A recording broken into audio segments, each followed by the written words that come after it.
Hello, Mexican Chima, Juicy like Baishin.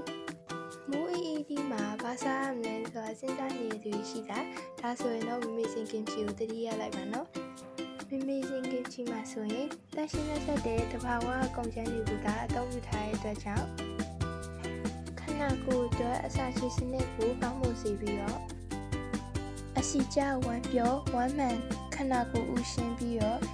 ကိုခံရစနစ်ကိုကောင်းမွန်စေမှာသိကြပါပဲနော်။ကဲဒါဆိုရင်ကင်ချီလေးနဲ့ဗာလေးနဲ့တွဲပြီးဆိုင်ကောင်းမလဲ။ဝါဆလတ်လေးနဲ့တွဲစားမလား။အသားကင်လေးနဲ့ကင်ချီလေးနဲ့စားရင် spice လေးတက်ကြမလား။ကင်ချီခင်းရည်လေးပဲလေးကောင်းမလား။ဆလတ်ထုတ်လေးရဲ့ကိုတုံးတက်သားလေးနဲ့ကင်ချီလေးနဲ့တွဲထုတ်ပြီးစားမလား။ကိုရီးယားသမင်းတုပ်လေးလိုစားကြမလား။ဗာလေးပဲဖြစ်ဖြစ်မမေစင်ကင်ချီလေးနဲ့တွဲစားလိုက်ရင် အသေးချာပဲနော်ဗီဒီယိုလေး